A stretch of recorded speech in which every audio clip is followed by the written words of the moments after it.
Bonjour tout le monde, j'espère que vous allez bien, j'espère que vous allez très bien. Aujourd'hui, dans cette vidéo, je vais vous parler de l'injustice qu'il y a envers un personnage de Dragon Ball. Il s'agit de Krillin. J'entends souvent les gens dire que Krillin ne fait que mourir, tout ça. Je vois et lis des parodies en rapport avec le fait qu'il ne fait que mourir. Et je ne comprends pas. Oui, il est mort 3 fois. Oui, 3 fois. Pas 4. Car Dragon Ball GT ne compte tout simplement pas, car ça n'a pas été fait par le grand Akira Toriyama, l'auteur de Dragon Ball. C'est donc pour moi un hors-série. Donc, comme je vous le disais, Krillin est mort 3 fois. Certes, j'avoue que comparé à d'autres mangas, c'est bien évidemment énorme. Mais pourquoi est-ce que dans Dragon Ball, les personnages meurent? Tout simplement parce que l'auteur peut et se permet de les faire mourir plusieurs fois. Ben, tout simplement parce qu'il peut les faire revenir. Alors que dans environ 90% des autres mangas, on ne peut pas. Donc forcément, les personnages de ces mangas-là ne meurent pas ou meurent juste une fois. Je vais maintenant vous parler des morts de Krillin. La première, dans la saga Dragon Ball, il se fait tuer par l'un des monstres de Piccolo Daimyo. Puis il meurt dans la saga Dragon Ball Z, tué par Freezer et Boo. Les morts de Krillin ont eu un impact énorme dans le manga. Sauf celle contre Boo, mais celle-là on peut lui pardonner car après tout, à part Goku, Vegeta, Dende et Mister Satan, tout le monde meurt. Oui, oui, tout le monde meurt. La Terre a même été détruite. Donc je pense que c'est une mort excusable. Donc pour en revenir au bouleversement qu'ont provoqué ces morts, lorsqu'il se fait tuer par le monstre de Piccolo Daimyo, Goku entra dans une rage folle. C'était la première fois que l'on voyait Goku autant énervé. Il a carrément pourchassé ce monstre et lorsqu'il l'a retrouvé, il le tua de sang-froid.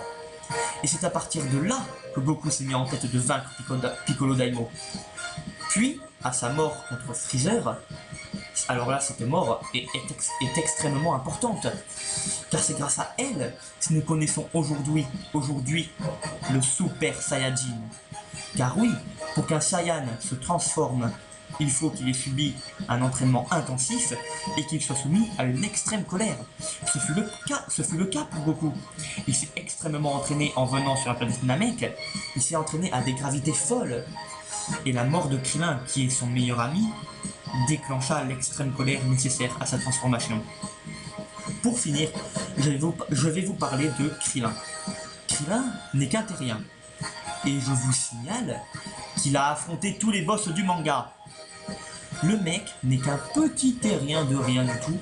Et il a affronté Piccolo quand il était encore méchant durant le championnat du monde d'arts martiaux.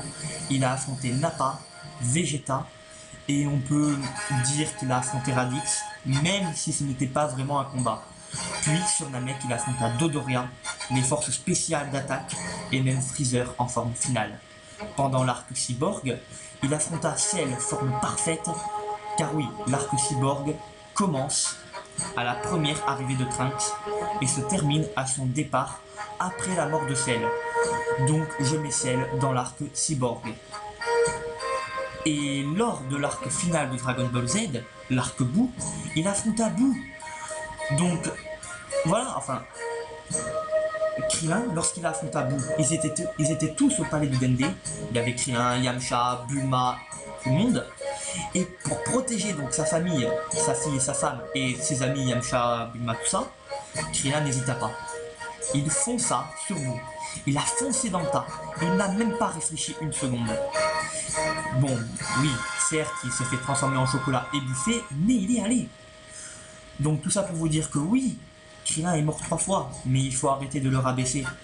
Car ces morts ont eu un impact important dans l'histoire du manga, et il a quand même affronté tous les boss.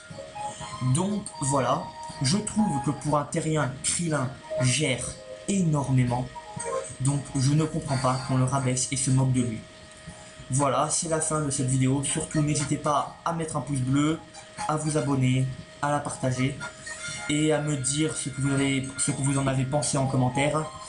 Et j'espère vous avoir fait changer d'avis sur Krillin. J'espère que vous le respecterez plus désormais.